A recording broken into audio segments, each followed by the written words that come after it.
Brunswick Beat. Brunswick County's only television news show brought to you by the Brunswick Beacon. I'm Rachel Johnson. And I'm Stacey Manning. 3-year-old Jerron McAllister's death has been ruled a homicide, according to a report from the state medical examiner.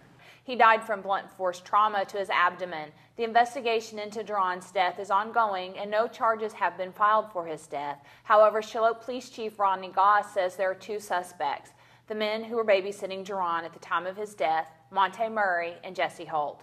Murray is in the Brunswick County Detention Center on charges related to the high-speed chase he led law enforcement on after dropping Jerron off at Brunswick Novant Medical Center on March 1st.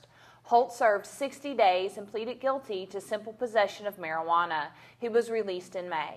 For more details on the circumstances surrounding Jerron's death and the current status of the investigation, pick up this week's Beacon. A Lumberton teenager has been charged in the death of her father. 18-year-old Brianna Galloway of Lumberton has been charged with felony death by motor vehicle and driving while impaired. The wreck happened around 1:30 a.m. Thursday, June 28th. Brianna was driving on Stone Chimney Road in Supply when she ran off the road, hit a tree, and her vehicle overturned. Her passenger was her father, Troy Galloway, 41, of Supply. He was killed in the wreck. Neither Galloway was wearing a seatbelt.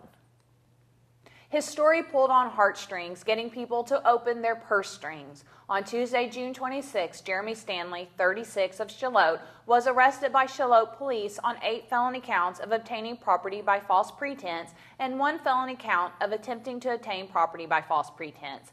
According to Detective Ed Marty, Stanley was going around town asking people to give donations to a 3-year-old child with late-stage cancer. Stanley claimed to be working with Open Door Baptist Ministries to raise funds to help pay for the child's medical expenses. Marty said Stanley was first wanted for his scheme in May after he duped several employees at an area BB&T bank.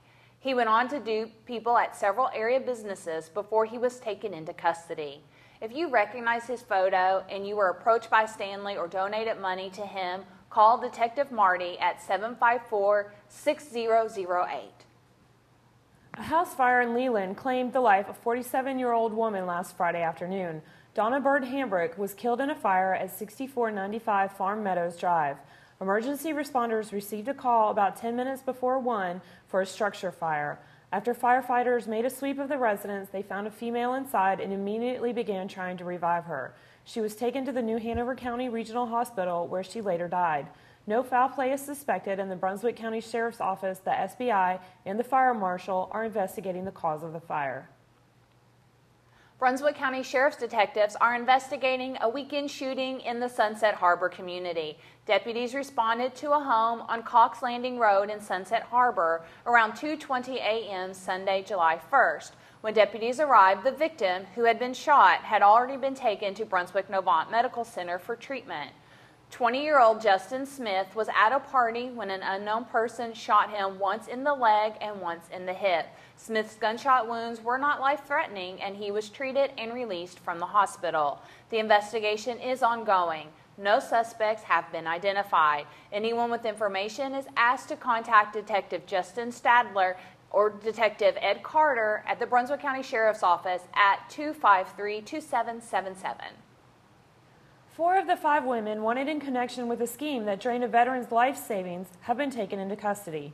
Lisa McLean, the alleged ringleader of the scheme, remains at large. For more than 2 years, McLean and 4 other women are accused of making more than 1,600 fraudulent transactions, accounting for a loss of more than $260,000 for the U.S. Army veteran who lives alone in Leland. McLean remains at large, while the 4 others, Monica Frazier, Maria Sloan, Felda Barnhill, and Pamela Springer, have been arrested. Anyone with information about McLean or her whereabouts is asked to contact the Sheriff's Office at 253-2777. A Calabash man has been arrested for evading police after he threatened to harm himself.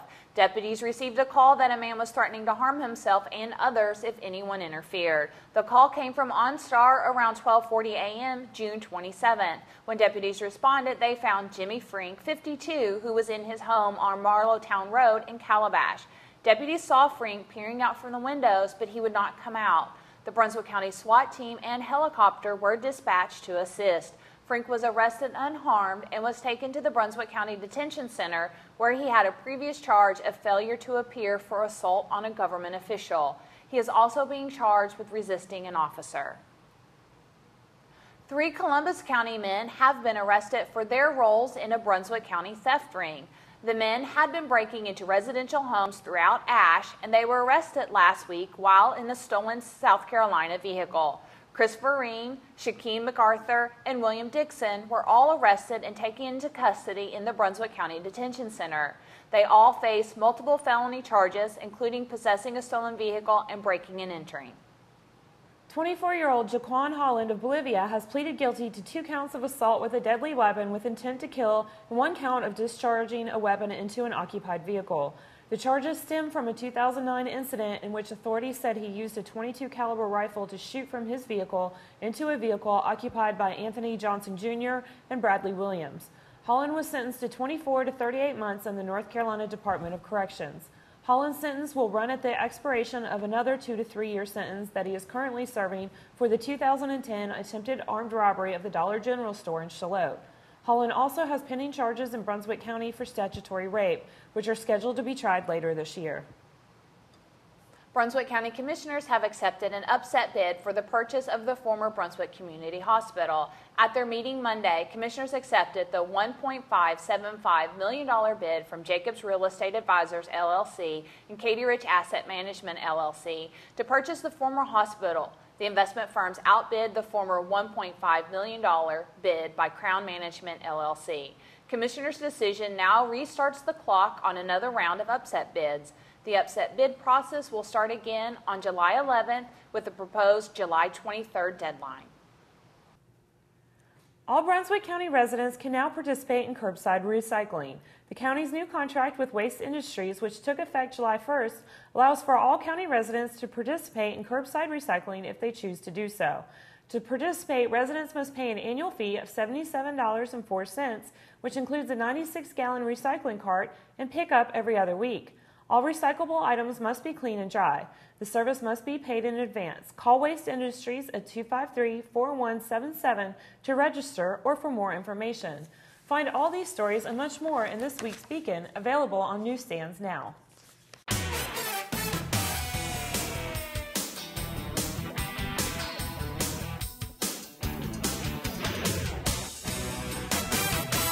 Welcome to the Beacon Sports Report. Chad McCumbee and Jason Sinai finished 11th Saturday in the Continental Tire 150 at Watkins Glen International.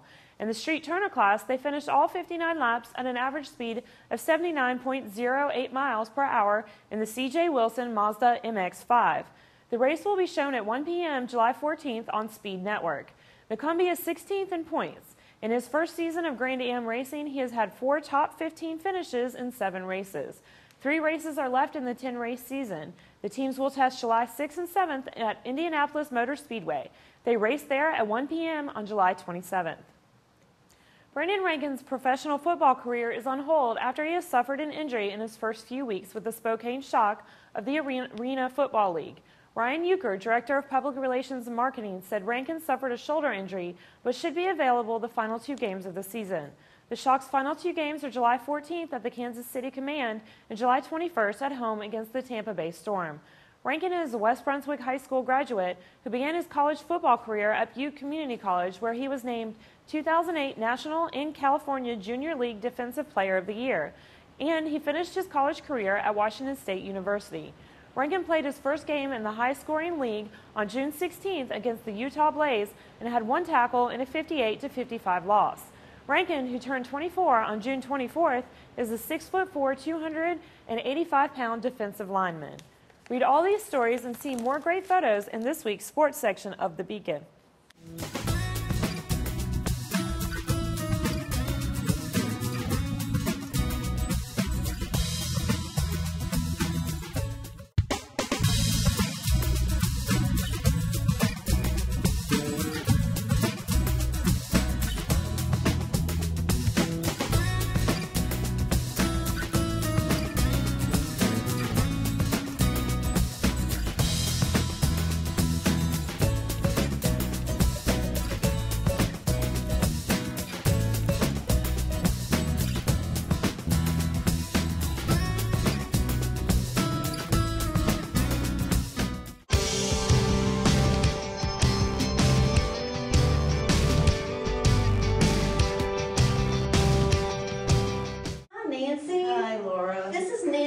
Palmer. She's Senior Animal Care Specialist here at the Brunswick County Animal Shelter, and she has with us today some adorable puppies. Tell us about these puppies today, Nancy. They are Yorkie, Pomeranian, Beagle mixes. Ooh. That are about 6 weeks old. There's a litter of 4. I could only pick up the 2, and they're sleepy because they just had their dinner. No. They need forever homes, so we have many dogs here and cats here. Come on in and adopt your forever friends. So come on out to the Brunswick County Animal Shelter that's now managed by the Brunswick County Sheriff's Office. It's on Green Swamp Road. It's open for public visitation with all the dogs and cats available for adoption. The new Sunset Beach boating access area is officially open following a ribbon-cutting ceremony last Friday, June 29th. North Carolina Wildlife Resources Commission officials took part in the boat launch opening at 101 Sunset Boulevard. The site includes a boat ramp built by the Wildlife Resources Commission, a floating dock, breakwaters, parking area, and a small fishing pier, all available free of charge for public use. It was officially launched after the Sunset Beach Fire Department took a ceremonial dip in the Intercoastal Waterway with its rescue boat. Planet Fun at 349 Whiteville Road is a cool place to be this summer. Kids Camp is now underway from 7 a.m. until 6 p.m. Mondays through Fridays in the 50,000 square foot non-smoking family entertainment center. Monday Madness from 4 to 10 p.m. offers unlimited bowling, laser tag, mini golf, inflatables, and selected arcades. Wacky Wednesdays are play day for $12 per person, which includes bowling, laser tag, cosmic mini golf, inflatables, jumbo slides, and selected video games. Karaoke night is 7 to 10 p.m. Fridays, and $5 cosmic bowling is 9 to 11 p.m. Sundays through Thursdays. For more information, call Planet Fun at 755-2FUN or log on to its website, planetfuncenter.com. This summer, Dee and John Caudle are hosting their second annual Grandparents Camp at Sunset Beach for their 4 grandchildren, Ava, Nathan, Micah, and McKaylee. As part of the camp, the family visited the Beacon where the children talked about their experiences. Take a look at what they had to say. I'm Ava, and one of my favorite places that we went during Grandparents Camp was Domino's. They showed us like a little tour, which you don't get to see very often, and we got to make our own pizzas. Well, we learned how they used to print them out and how they advertise everything and how they put it all together. That's all the time we have for tonight, but you can read all these stories and much more in this week's Beacon. If you have comments or suggestions for us at Brunswick Beat, you can email us at brunswickbeat@brunswickbeacon.com. Don't forget to follow the Beacon on Facebook and Twitter. Just search for Brunswick Beacon. Thank you for joining us, and don't forget to tune in next week for a brand new edition of Brunswick Beat, Brunswick County's only television news show. We close out this week's show with images of summertime fun from around Brunswick County.